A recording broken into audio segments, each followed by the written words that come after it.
Welcome back to the deep dive. Today, we're taking a really fascinating look, maybe a challenging one, into extreme preparedness.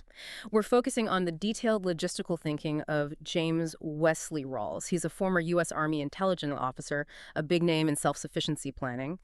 And this isn't just casual advice, right? It's more like a systematic plan for surviving what people in that community call Tiotwaki.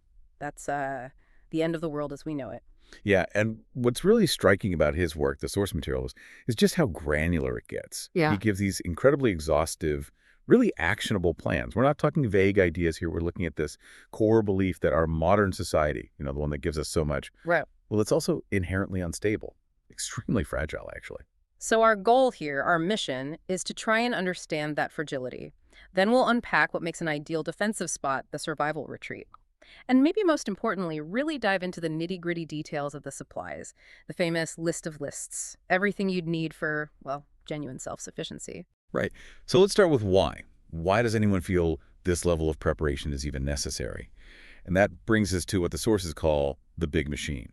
It's this huge paradox, isn't it? Our whole way of life, our prosperity, it's built on incredible complexity. You walk into a grocery store, shelves are packed with stuff from like 6 continents, advanced medical care is available all the time, supply chains that just run like clockwork. Most of us just assume the lights will always turn on, the gas station will always have gas. And that assumption, uh, that's precisely the vulnerability. We've basically engineered ourselves into overcomplexity and radical overspecialization. Think about this statistic. It's pretty staggering. In the first world, less than 2% of people are actually involved in farming or fishing. Yeah. Yet they feed the other 98%, which means, the vast majority of us have absolutely zero direct way to feed ourselves if that system hiccups. And when that specialization fails, when one part breaks down, it just cascades, doesn't it? Let's use the example the sources bring up often. A really bad flu pandemic spreads globally in less than a week because of air travel. What happens the second that stops being theoretical? Simple panic, really. Workers in those critical, often unseen jobs, truck drivers, warehouse staff, utility crews, they decide, understandably, that staying home to protect their family is priority one. When those key cogs disappear, well, the distribution centers stop processing orders, the big rigs stop moving, gas stations run dry pretty fast. Basic services just cease. The big machine just grinds to a halt, almost instantly. Okay, so the machine stops. How much time do we actually have as consumers? Not much. Not much at all. The average suburban family, based on the research cited, they've got maybe a week's worth of food in the house, maybe 2 weeks if they're unusually stocked up. But once that runs out, panic changes. It gets much worse. Right. That's when we shift from just local panic to what Rawls actually calls the golden horde. This idea of a massive outflow of millions of desperate people trying to leave cities, heading for the countryside, looking for resources, safety, anything. And this ties directly into the concept of the thin veneer. Yeah. The argument in the sources is that civilization, our politeness, our rules, Yeah. it's just a thin coating. And that veneer dissolves incredibly quickly when people get cold, get tired, hungry, and, deprived of their usual comforts, TV, beer, whatever keeps them calm. The basic social contract just evaporates fast. And we can't really talk about fragility without hitting on the supply chain linchpin, the thing that makes it all so vulnerable. The just-in-time system. Kanban. Kanban, yeah. It originated in Japanese manufacturing. It's brilliant for efficiency, no doubt. You only order parts or goods exactly when you need them, minimizes storage costs, ties up less capital, very efficient. But hold on, when I go into a big supermarket, I see these huge displays, towering stacks of cans and boxes. Surely there are massive back rooms full of stock. Not so much anymore. And this is really the key insight you need to grasp. Many modern supply chains, even big grocery stores, they run so lean that the back room is often just a small area to break down pallets, the stuff you see on the shelf. For all practical purposes, that's often all the store actually has. So if transport gets disrupted or communications go down or there's panic buying, those shelves get stripped bare in hours. And there's no big backup supply sitting in a warehouse nearby waiting to refill them instantly. The vulnerability is baked into the system. Wow, okay, that level of fragility, it's frankly terrifying. Which brings us to the survival philosophy itself. What exactly defines Rhalesian survivalism? It's really defined by how comprehensive it is. It sort of pushes back against focusing only on primitive wilderness skills, living off the land entirely. Or, on the other hand, just relying on expensive high-tech gadgets. It's holistic. It stresses being prepared in every single area: food, water, medicine, defense. And importantly, it also emphasizes a measured approach to charity and helping neighbors. And this is key, that charity has to come from a position of strength and security. Got it. And the biggest single decision, the one that comes before all the lists of gear, is location, location, location. This isn't just about finding a remote cabin, is it? It's about establishing a well-prepared and defensible redoubt. Exactly. And here's the immediate, non-negotiable recommendation from the sources. Live there, Why? year-round. They're very clear that trying to make that last-minute GOD trip, get out of Dodge, is incredibly high risk. Astronomical, really. Highways will be gridlocked, overwhelmed by that golden horde we mentioned. And even if you somehow get close, you might arrive late, maybe on foot, only to find your well-stocked retreat is already occupied by armed squatters.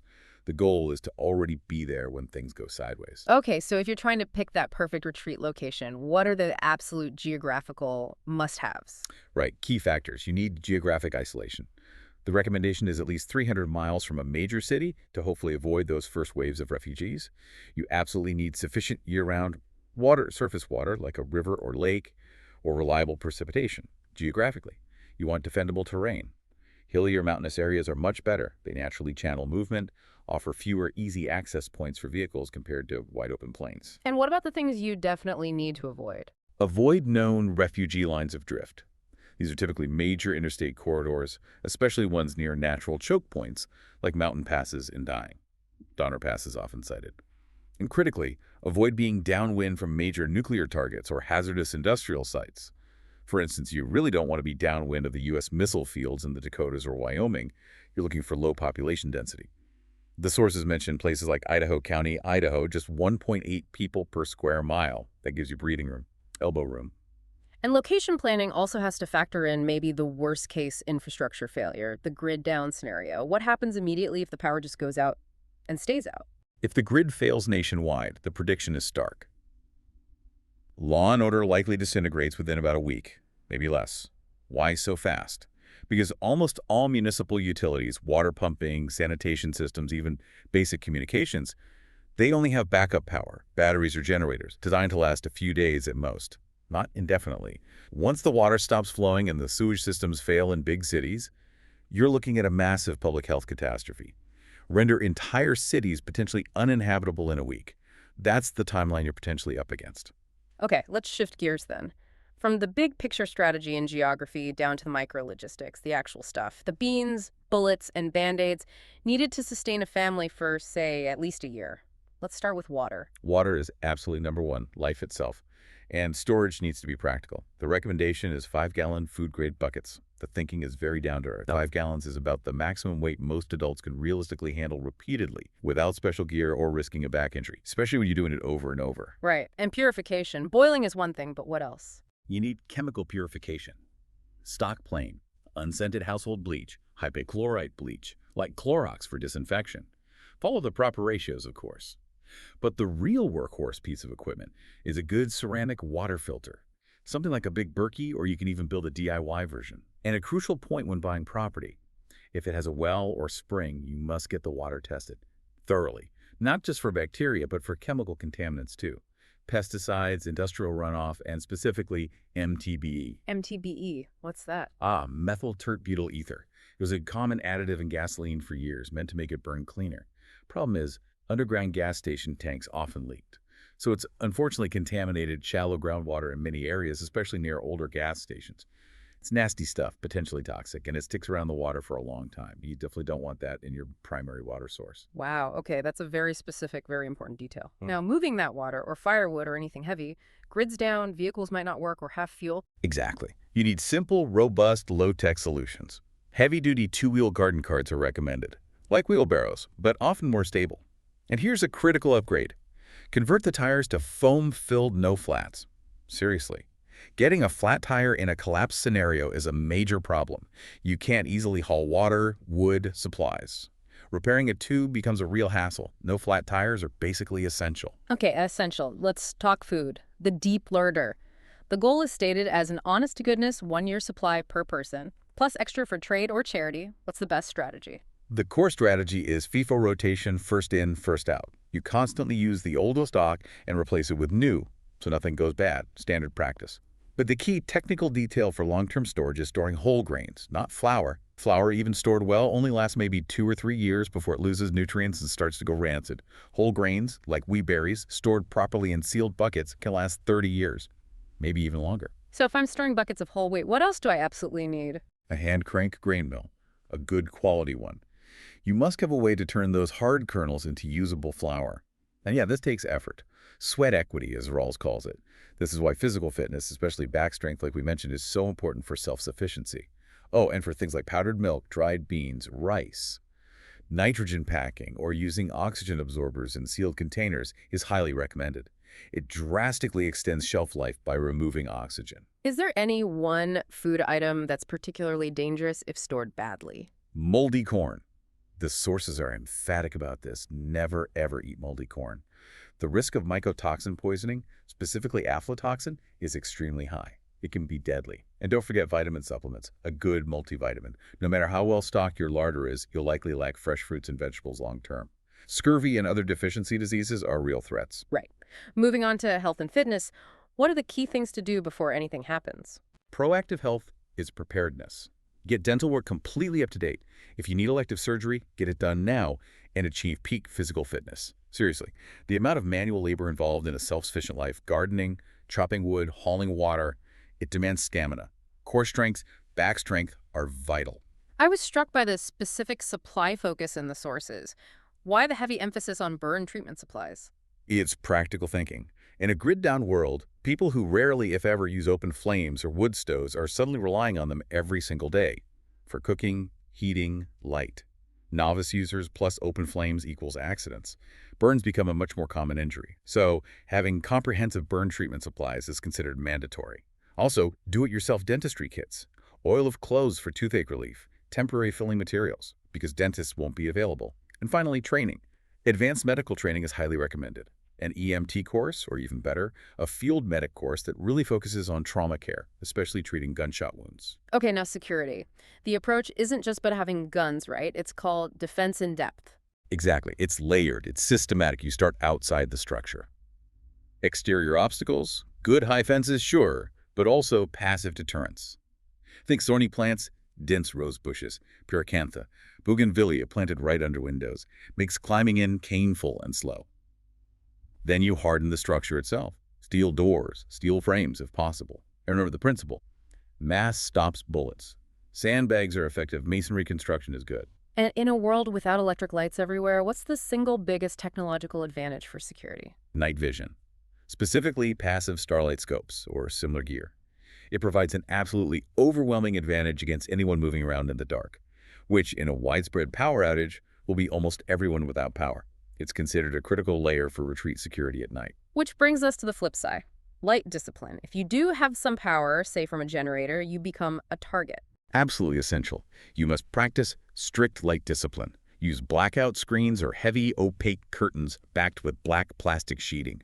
Any light leaking out makes your home a giant "come loot me" sign visible for miles. It broadcasts the of resources, power, maybe food, defense that desperate people will want. Okay, last big logistics category. Power in vehicles. Generators are key, obviously. Any specific recommendations? For stationary power at the retreat, versatility is good. Tri-fuel generators are recommended. They can run on gasoline, propane, or natural gas, giving you options. Or robust diesel generators. Diesel fuel generally stores better long-term than gasoline, although you do need fuel additives to prevent gelling in cold weather. Diesel is often preferred. What about the EMP threat, electromagnetic pulse? Does that influence vehicle choice? If an EMP is high on your list of concerns, then yeah, the general advice is to look for older vehicles. Pre-1975, gasoline vehicles typically lacked the sensitive microelectronics that an EMP would fry. Modern diesel vehicles are generally considered less vulnerable than modern gasoline ones. But newer diesels do have computerized components, like glow plug controllers. You'd need to know how to bypass or replace those if they got damaged. So if someone's buying a vehicle today with preparedness in mind, the goal is fuel flexibility during a shortage. Absolutely. Maximize your options. Buying vehicles that run on diesel, or maybe E85 flex fuel vehicles, gives you the best chance of finding or adapting usable fuel sources if standard gasoline becomes unavailable or prohibitively expensive. As we sort of wrap up discussing all these lists, water, food, medical, security, power, let's just reiterate that core philosophical point. Tools without training are useless. All these lists, they're just objects. The real preparation comes from sweat equity, actually developing the skills basic welding, gardening, food preservation, first aid, field medicine, using the tools effectively. Right.